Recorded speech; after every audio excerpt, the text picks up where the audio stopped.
ایک شام مجھے یاد ہے بامبے میں امجد نے کہا کہ گلزار صاحب نے ہمیں دونوں کو بلایا ہے، اور جاوید صدیقی کے ہاں جو ابھی آئے ہوئے بھی تھے شام ہے، تو وہ پھر گلزار صاحب کے ہاں گئے اور پھر ہم نے سب سے ملے، اور وہ ہر دل عزیز تھے اس لیے ہر جگہ ان کو چاہا جاتا تھا.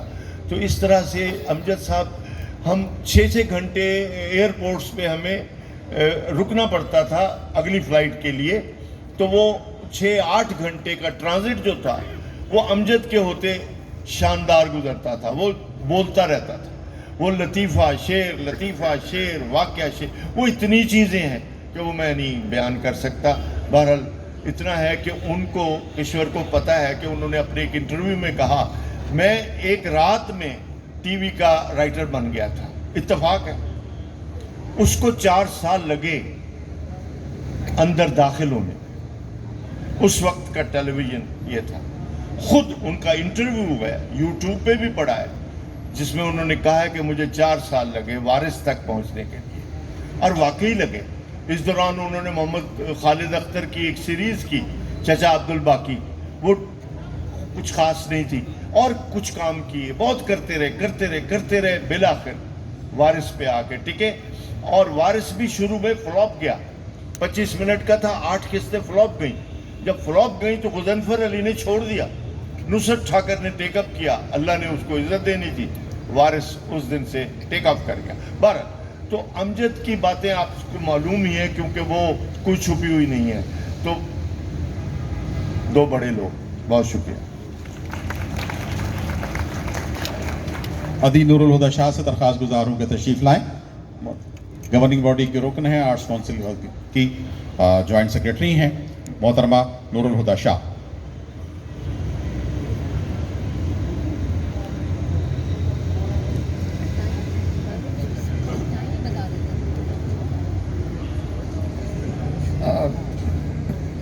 امجد صاحب سے پہلے تو میں یہ کہوں کہ یقیناً یہ بہت بڑا نقصان ہے، امجد صاحب کا جانا، ضیاء صاحب کا جانا.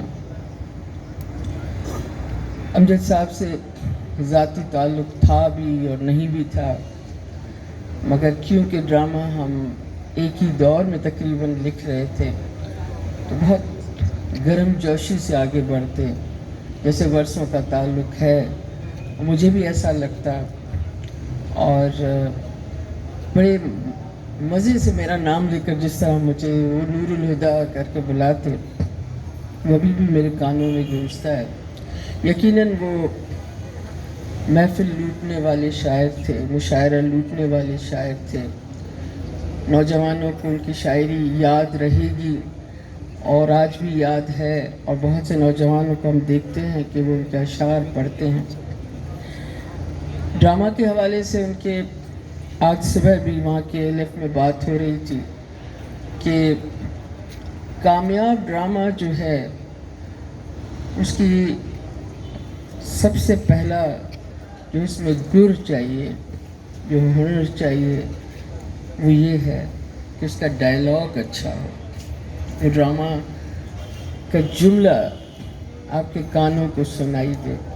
میں نے ہمیشہ بہت سے رائٹرز کے ساتھ بعد میں جب میں ڈفرینٹ چینلز پر کام کرتی رہی تو رائٹرز کے ساتھ بات کرنے کا، سمجھانے کا، سکھانے کا اتفاق ہوا. تو میں نے ہمیشہ انہیں یہی کہا کہ اچھا ڈرامہ لکھنے کے لیے یا تو لکھنے والا خود شاعر ہو اور ڈائلاگ لکھنا جانتا ہو، یا وہ شاعری کا اچھا ریڈر ہو اور شاعری کو سمجھ سکتا ہو. کیونکہ ہم اس بات پر یہ حقیقت ہے کہ ڈائلاگ خود شاعری ہوتا ہے، اور جو اسے لکھ سکتا ہے خوبصورت، کیونکہ کہانی بھی جملوں سے پھوٹ نکلتی ہے. اور امجد صاحب نے یہ کام کیا. وارث سے ان کا مشہور ہوا، اور یہ پہلا ڈرامہ تھا پی ٹی وی کا، جو آپ نوجوانوں نے سنا ہوگا کہ ایک زمانے میں پی ٹی وی کے ڈراموں پر سڑکیں خالی ہو جاتی تھیں. اس کی ابتدا وارث سے ہوئی. پھر میں نے اور اصغر نے اور ہم نے، اسیلہ معین، ہم سب نے سڑکیں خالی کرنے کی کوشش بھی کی اور ہوتی بھی رہی، لیکن ابتدا امجد صاحب سے ہوئی. ضیاء صاحب کے حوالے سے بہت بات ہوئی یہاں پر، مختصر بات میں کروں گی وہ یہ کہ دیکھیے بہت کم لوگ دنیا میں ایسے آتے ہیں جو ایک دور بناتے ہیں، ایک زمانے کو ڈیزائن کرتے ہیں اور آپ کے سامنے رکھتے ہیں۔ پڑھا کیسے جاتا ہے، بولا کیسے جاتا ہے، زہرا آپا جیسے کہہ رہی تھی الفاظ کی ادائیگی کیسے ہوتی ہے، یہ سب ضیاء صاحب نے کیا۔ تھیٹر کوئی آسان کام نہیں ہے، ٹیلی ویژن ڈرامہ فلم آپ کو بار بار موقع دیتا ہے کہ آپ اپنی غلطی کو ٹھیک کریں۔ تھیٹر میں انہوں نے جو کام کیا، ضیاء صاحب کی نہ ان کو تعریف کی ضرورت ہے اور نہ ہی میں سمجھتی ہوں کہ ان کے کام کوئی زوال ہے، وہ اپنے کام کے ساتھ ہمیشہ موجود رہیں گے۔ دو باتیں خاص میں یہ کہوں گی کہ آپ نے جیسے ابھی زہرا سے سنا اور اس کے بعد بھی سنا کہ پی آئی اے کی آرٹ اکیڈمی سے انہوں نے جتنا بڑا کام کیا، اور زہرا بڑے فخر سے بتا رہی تھی کہ ہمارا آرٹ، ہمارے فنکار یہاں سے باہر گئے اور انہوں نے اپنے فن کا مظاہرہ کیا اور اپنے سرخرو ہوئے، فخریہ اپنا کام پیش کیا۔ یہ ضرور سوچئے گا، میں زہرا آپا کی بات کو مکمل کرتے ہوئے آپ لوگوں سے یہ کہوں گی کہ ضرور سوچئے گا کہ اس ملک میں دو ضیاء آئے، ایک وہ ضیاء جس نے یہ سب کیا جس کا آج ہم فخریہ یہاں ذکر کر رہے ہیں، ایک وہ ضیاء جس نے یہ سب کچھ دفن کر دیا، آپ کا آرٹ، آپ کے اظہار، آپ کا تمام فن دفن کر دیا، اور آج آپ محدود سے محدود تر دائروں میں اس ملک کا فن اور فنکار بند ہوتا چلا جا رہا ہے۔ اپنے اندر ضیاء صاحب جیسے ضیاء پیدا کیجیے گا نوجوانوں، اور اپنے اندر سے ضیاء الحق جیسے ضیاء اٹھا کر باہر پھینکیے گا اگر آپ کو سروائیو کرنا ہے۔ عذرا یہاں بیٹھی ہیں، میں سوچ رہی تھی، میں اپنی بات ختم کروں گی،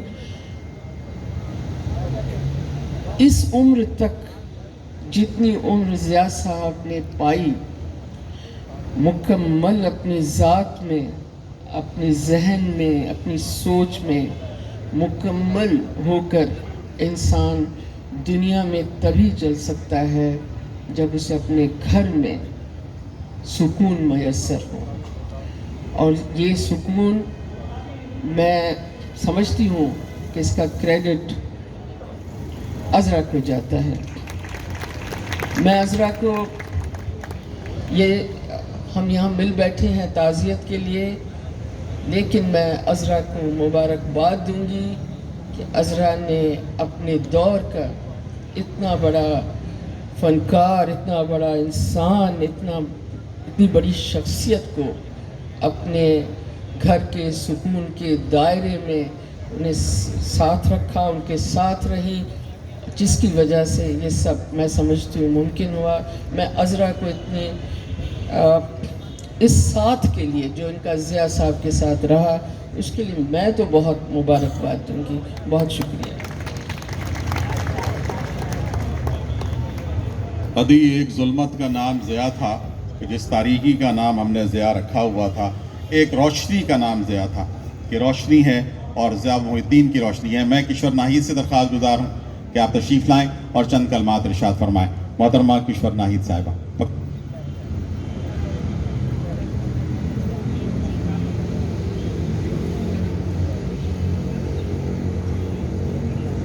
دوستوں، ساتھیوں، میرا گلا پہلے ہی بیٹھا ہوا ہے۔ گلا بھائی آواز آ رہی؟ ہاں آپ آ رہی۔ میں آپ کو لے جاؤں 64-65 کی طرف۔ 65 کی جنگ کا زمانہ تھا کہ ہم لوگ یا ٹی ہاؤس ہوتے تھے یا ریڈیو پاکستان پہ ہوتے تھے، اور جب شام کو ٹی ہاؤس آتے تھے تو ایک لڑکا تھا جو کرکٹ کھیل کے آتا تھا اور ہم لوگوں کے ساتھ بیٹھ جاتا تھا۔ اس نے آہستہ آہستہ آگے بڑھنا شروع کیا اور اس کا نام امجد اسلام امجد تھا۔ شاعری شروع کی، شاعری کی، اور اس کے بعد شاعروں پہ کام کیا،